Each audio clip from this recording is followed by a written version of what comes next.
देश में एक नैरेटिव बना हुआ है कि नरेंद्र मोदी की जो सरकार बनी है वो चोरी के वोट से बनी। राहुल गांधी जी ने पूरे देश के सामने एक विधानसभा के 1 लाख वोटों का मैनिपुलेशन देश के सामने रखा है। भारतीय जनता पार्टी के सारे प्रवक्ता, सारे नेता, सारे मंत्री उसको चुनाव आयोग को डिफाइन करने में लग गए, उसको बचाव करने में लग गए। चुनाव आयोग ने एक बार सफाई दी, बीजेपी बार बार सफाई दे रही है। ये मैसेज क्या है? ये मैसेज है चोर की दाढ़ी में तिनका।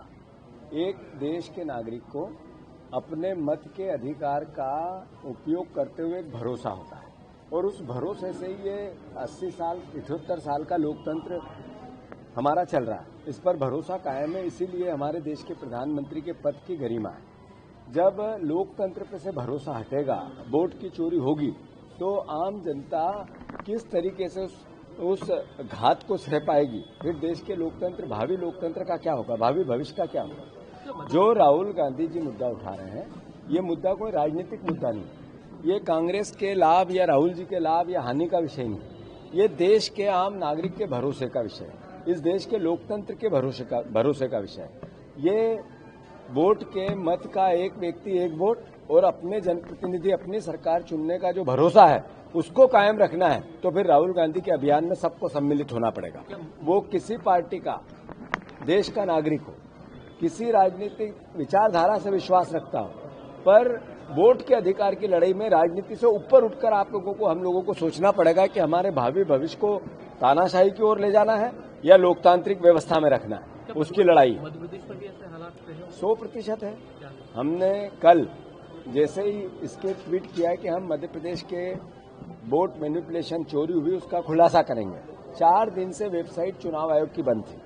आज का मुझे पता नहीं, अभी मैंने नहीं खोली, पर 4 दिन लगातार बंद ही। हम कंपैरिजन करके बताते कि ये फिजिकल वेरिफिकेशन है, ये सत्यापन हुआ है भौतिक रूप से, और ये वेबसाइट का हिस्सा है।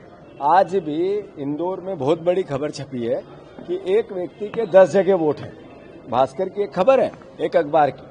तो इसका मतलब है, अभी हमने तो चालू ही नहीं किया, अखबार चालू हो रहे हैं। आप लोगों से भी मेरा आग्रह है कि ये वोट की चोरी से बनी हुई सरकार, वो मध्य प्रदेश की हो चाहे देश की हो, ये इसका अगर हम खुलासा नहीं करेंगे, इसका देश के सामने वस्तु स्थिति नहीं लाएंगे, तो हमारे बच्चों को विधायक चुन के, सरपंच चुन के, पार्षद चुन के नहीं मिलेगा, देश का प्रधानमंत्री चुन के नहीं मिलेगा, तानाशाही से मिलेगा। तो देश को सोचना है कि हमें तानाशाही की ओर जाना है या हमें लोकतांत्रिक व्यवस्था में विश्वास रखना है। क्या आज जलंधर अशोक के नाम की घोषणा होने वाली है? मैं समझता हूं कि इतने पवित्र भाव से, इतनी पारदर्शिता से, इतने भरोसे से कांग्रेस पार्टी ने कार्यकर्ताओं के हाथ में जो ताकत दी है, उस ताकत का सही तरीके से मूल्यांकन करके पार्टी तय कर रही है। वो आज घोषणा हो कि 4 दिन बाद हो, आज हो या 1 हफ्ते बाद हो, पर न्याय होगा।